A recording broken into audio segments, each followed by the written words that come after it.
주택 보유세의 기준이 되는 올해 공시가가 시세 평균 69%로 4년 전 수준으로 동결됐습니다. 보유세 부담이 크게 줄었다면서 환영하는 목소리가 대부분이지만 일부에서는 역전세난을 가중시키고 있다는 불만도 나옵니다. 경제부 송병철 기자와 따져보겠습니다. 자, 송 기자, 공시가 때문에 역전세난이 심화된다? 선뜻 이해가 잘 안 되는데요. 왜 그런 겁니까? 네, 공시가는 재산세와 종합부동산세뿐만 아니라 건강보험료, 기초연금 등 67개 항목의 행정 기준이 됩니다. 특히 집주인이 전세 보증금을 세입자에게 돌려주지 못할 때 주택도시보증공사, 허그가 대신 갚아주는 전세보증보험 한도를 결정하는 기준이기도 합니다.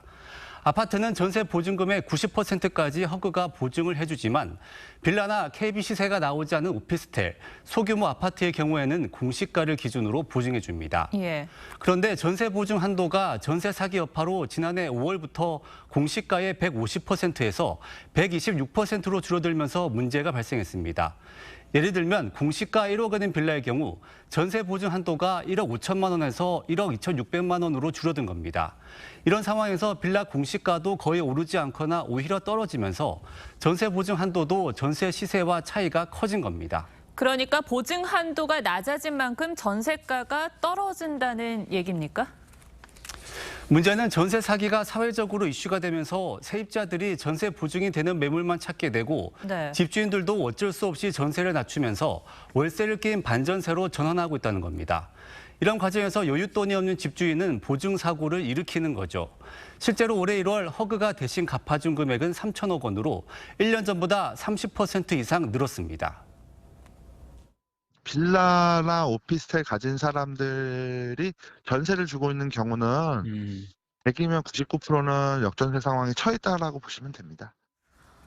네, 일부 집주인들은 물론 어려움이 있겠지만 세입자 입장에서는 전세가가 떨어지면 좋은 면도 있지 않겠습니까?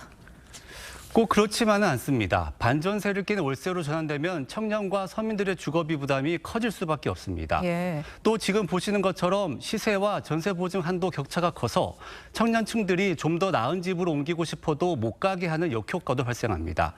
전문가의 말 들어보시죠. 보증률이 낮아져서 보증을 받을 수 있는 보호를 받을 수 있는 금액이 낮아져서 오히려 손해를 볼 수가 있어요. 그래서 이런 부분은 좀 더 정부가 좀 생각을 해야 되지 않겠나. 네, 이런 나비 효과가 생기는군요. 대책이 있을까요? 공시가는 한번 결정되면 1년 동안 유지되기 때문에 전세 보증 한도가 전세 시세를 한참 후행하는 문제가 생길 수밖에 없습니다. 그래서 임대인협회는 공시가 기준이 아닌 감정가로 해달라고 요청하고 있습니다. 또 거래가 잦지 않은 소규모 아파트나 주상복합은 KB국민은행이나 부동산원에서 적극적으로 시세 파악에 나서서 공시가가 아닌 시세 기준으로 전세 보증을 받을 수 있도록 해야 한다는 지적도 나옵니다. 네, 집주인도 또 세입자에게도 우려되는 부분이 튀어나오는데 제도 보완이 필요해 보입니다. 송 기자 잘 들었습니다.